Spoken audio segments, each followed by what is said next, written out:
We continue our look at solving linear equations in Lesson 3 of Section 1. This time, however, the method we use to solve is known as inspection. Solving linear equations by inspection. This is also known as the cover-up method, and you'll see why shortly. It involves a very close look at the operations involved in the equation to help us determine the answer. So let's consider the equation 2n plus 3 equals 11. So 2 times some number, add 3 to it, and we get 11.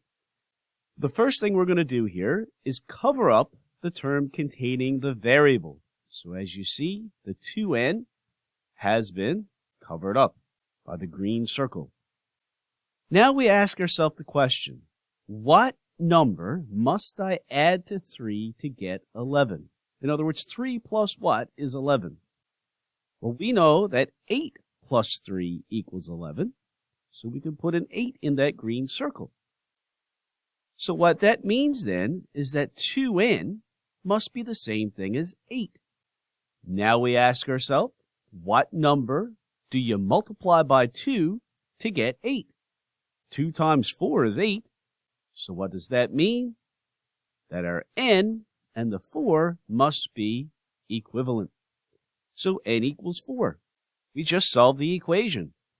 I could, if I wanted to, double check. So if I start off with my 2n plus 3, and if I want to check to make sure that 4 is my correct answer, I'm going to substitute the 4 in place of n. So I go 2 times 4, add 3. Order of operations, 2 times 4 is 8, add 3, and I get 11. Well, I see now that that is definitely what I was supposed to get, because the right-hand side of my equation is 11. So we have verified our answer. So n equals 4 is indeed the correct solution.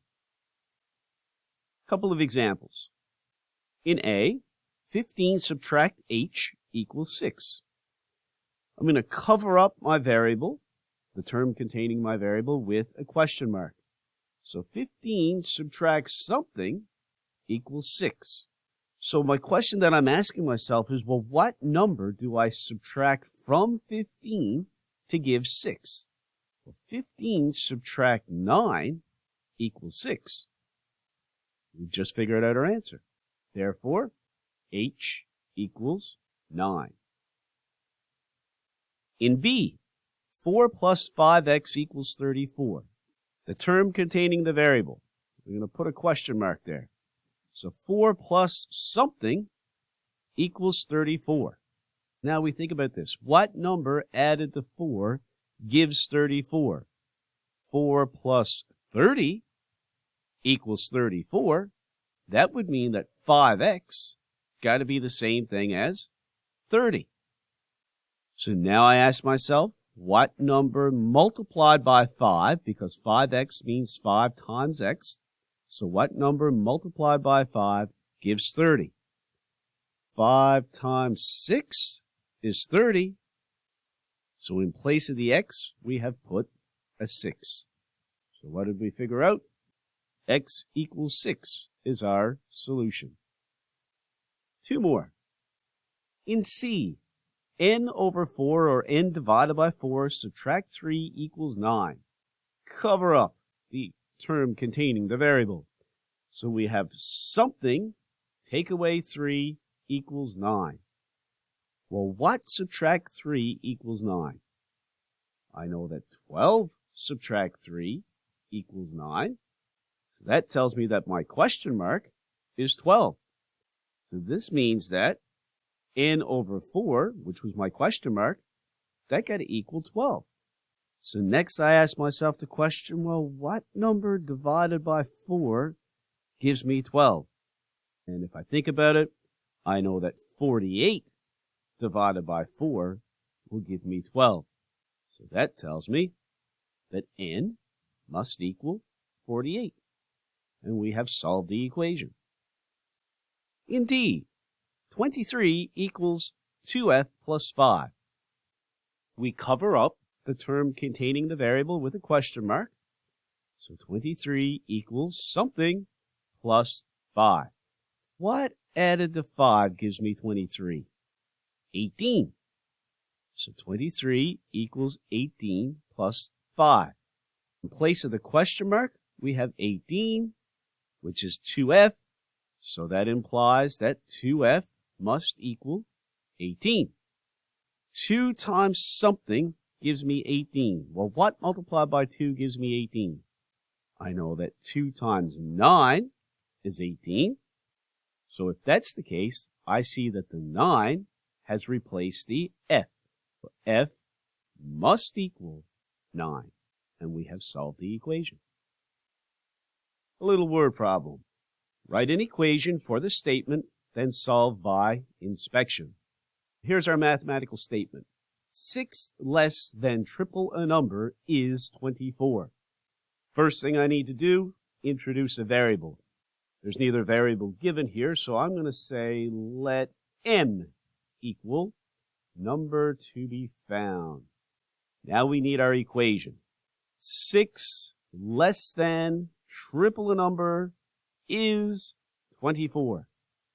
This is the subtraction one where you have to be careful again now. The triple a number part, which would be 3 times m, that has to come out front because then it's 6 less than that. So 6 less than triple a number is, that would be equals 24.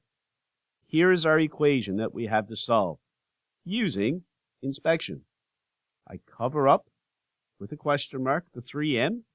So something subtract 6 equals 24. Well, what subtract 6 equals 24? 30 subtract 6 equals 24. So my question mark, which is in place of the 3m, that must equal 30. So 3m equals 30. Okay, so now I'm asking myself the question, well, 3 times what? Because 3m means 3 multiplied by some number. So 3 multiplied by what will give me 30? I know that 3 times 10 is 30. So we have just figured out that 10 is replacing the m. What does all that mean? M equals 10. And that's the number that we had to find. If I wanted to verify this one, to double check my answer, I start off with my 3m subtract 6. I substitute the 10 in place of the m. So 3 times 10 subtract 6. 3 times 10 is 30. 30 subtract 6 is 24. Perfect. That's exactly what I needed. Let's have a look at one more word problem to conclude. The perimeter of a square is 48 centimeters. Use a linear equation to determine the side length, n, of the square.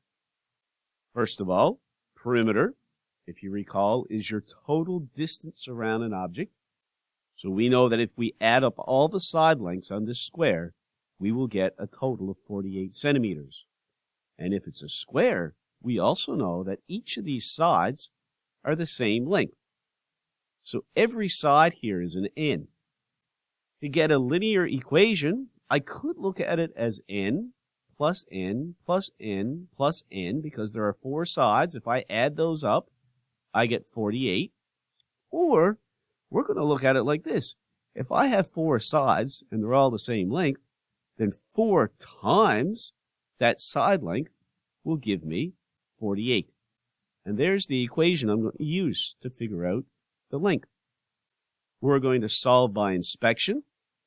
What number multiplied by 4 is 48?